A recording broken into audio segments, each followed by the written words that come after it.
Welcome into Rogue Football. I'm your host, Jordan Lugo. Thanks so much for tuning in here today. Right now, we are getting into our Washington Commanders 7-round mock draft. Really exciting new direction for the Commanders. New ownership in the last couple years. You have an entirely new front office and coaching staff now as well. You bring over Adam Peters from San Francisco, a very highly regarded executive in this league. You bring over Dan Quinn, gets his second opportunity as a head coach in this league, a guy who's shown the ability to adapt, to lead at a high level. You have Cliff Kingsbury in here as your offensive coordinator. The Commanders, they hold the second overall pick in the 2024 NFL Draft, an opportunity to land a franchise-changing player.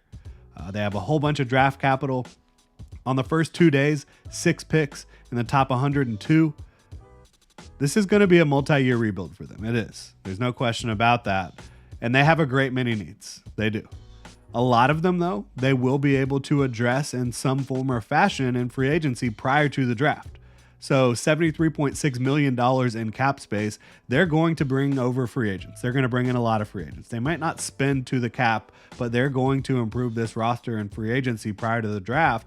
And that's going to help eliminate some needs. But overall, I don't want the Commanders to go in this year drafting necessarily for need. I want them to try to get the best players they can at each pick to build a real foundation of young talent and build on what you already have, because there is some good young talent in Washington in certain spots, right? They have cleared up a lot of the roster, but there are some good young players. I think you look at the wide receiver room, you already have a great group there. You love that. But there's definitely some areas in this roster that need massive upgrading. I think you'd be remiss to go anywhere with the number 2 overall pick if you sit and pick there than quarterback. And I think that if they're picking at 2, they're going to be having the option of Drake May or LSU's Jaden Daniels. I think that Caleb Williams will come off the board with the first overall pick, whoever selects at 1 overall, whether that's the Bears, which I think that's who it will be, or someone else. Drake May, I think, should be the pick for the Washington Commanders with the 2nd overall pick. I know you can look at the 2023 tape and certainly convince yourself that Jaden Daniels is a better prospect than Drake May. But for me, I don't think it's close. I think when you look at where Jaden Daniels was in his development at Drake May's age, 21 years old, Drake May is far and away the better quarterback. I think he has better overall tools as well. You know, Jaden Daniels is an unbelievable athlete with his ability to run, but he's also reckless. He's incredibly reckless with his body, reckless abandon out there. He's not very big. I worry about him getting injured at the next level, and you saw him get taken out of multiple games for the LSU Tigers in 2023. That would really worry me. But obviously, he became a very good pocket passer, very good deep passer.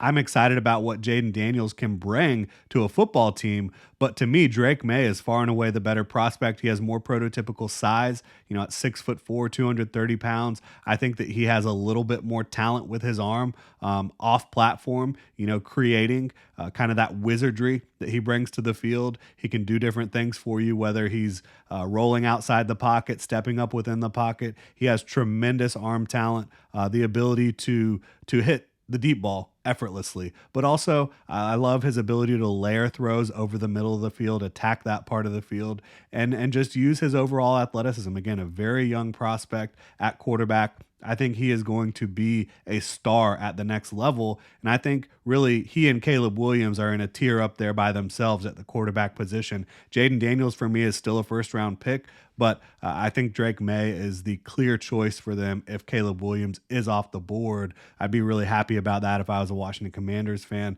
Love the ability to create, to execute within structure as well, and hold up, right? He's a big-time playmaker, but has that prototypical frame. You're not as worried about having myriad injuries throughout your career as you are with Jaden Daniels, who again just does not have any regard for his body right now. He just takes way too many big hits that he creates, right? Not like he's getting slammed in the pocket. Like he's running around, he's jumping into contact, he's trying to run through tackles. He's got to improve that or his career is going to be marred by injuries. There's no question about that in my mind. At 36 overall, the 2nd pick for the Washington Commanders, I have them taking center Zach Frazier Frazier is a top 20 overall prospect on my board. I think that the Commanders could definitely stand to improve at the center position. So you talk about improving on your current roster for 2024, also getting great value in a prospect for me who, again, is top 20 overall. This is a guy who went through individual drills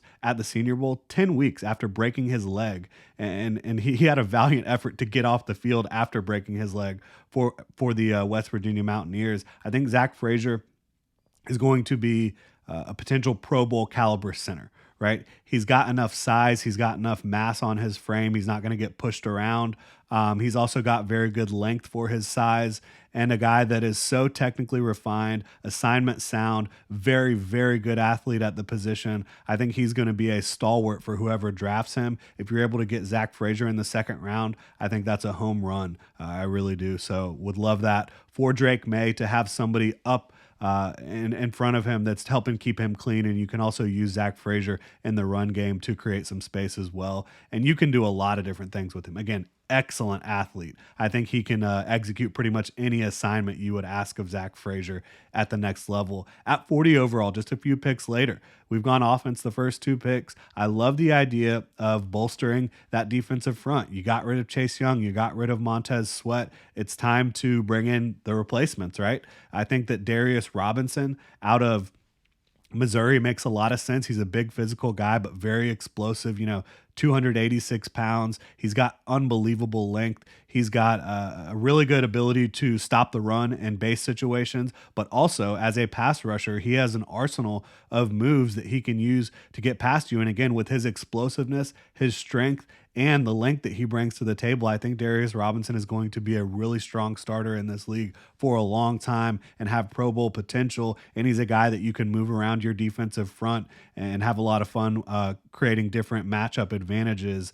At 67 overall, right back to the well at edge. I think that, again, Washington's got to improve their edge group. Adisa Isaac out of Penn State, I think, provides a little bit of a changeup to Darius Robinson. He's a guy who's not quite as big, right, at 250 pounds, but a great base down skill set. He is strong, he is physical, he has very good length, and he knows how to stop the run. He brings energy on every single down.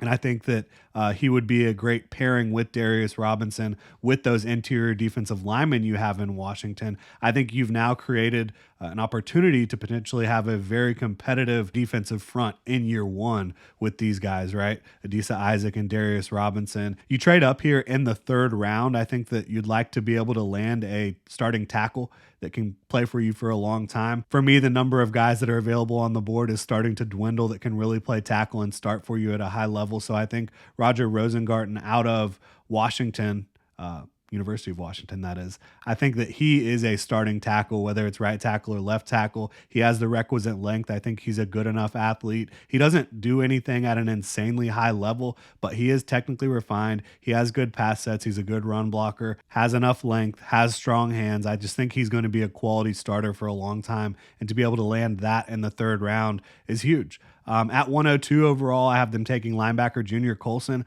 I don't think linebacker is one of the biggest needs necessarily for the Washington Commanders right now, but Junior Colson at this point in the draft is too good of a value to pass up. I think that he is maybe the best linebacker in this entire class. I think he's a guy that reminds me a little bit of Nick Bolton for the Kansas City Chiefs. I think he's going to be a hard worker, an excellent tackler, a guy that flies downhill to the football, can survive in coverage for you as well. So I think that Junior Colson out of Michigan is going to be a steal if he's available at this point in the draft for you, and a guy who's going to rapidly improve the middle of your defense. And then obviously the Commanders, they do need some help at corner. We've got 2 Florida State Seminoles coming up from Tallahassee to play some secondary for the Washington Commanders. Cornerback Renardo Green at 180 overall. This is a guy who has been disrespected. I talk about it almost every day. He should be a day 2 prospect without question in my mind. Really a 2nd round pick. I see him falling all the time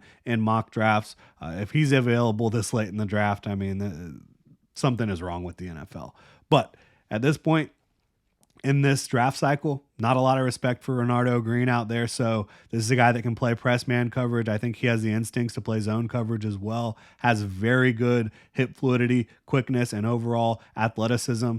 Plays with good length, plays with physicality. So I think Renardo Green would be an excellent choice for this team. And then his teammate, like I said, Jarian Jones out of Florida State at 219, more of a slot corner, but a guy who I think, again, plays with that energy, that intensity that you want. If you're able to land these guys on day 3 of the draft, that is a major steal. So I really like what we've done with the Washington Commanders. You've obviously got your quarterback of the present and the future. You've got a center to try to help keep him clean. You've got a tackle in Roger Rosengarten again to help keep him clean as well. You've kind of rebuilt your edge room with Darius Robinson and Adisa Isaac. And you've landed some other really good pieces. I think Junior Colson would be fantastic for them as a linebacker to play next to Jamin Davis and really kind of bring some consistency and some leadership and excellent tackling to that linebacker room. And I think that, again, this would be a hell of a way to start for the Washington Commanders. Obviously, you're going to address some things in free agency. No question about it with the amount of cap space you have. But this would be a great foundational draft to start the Adam Peters, Dan Quinn era in Washington. Let me know what y'all think. If you're a Washington Commanders fan, love to have some feedback from you. Drop a comment in the comment section below. You can also hit me up on Twitter at Jordan DeLugo. If you enjoy the content here, please like, subscribe, hit that notification bell. Y'all have a good one.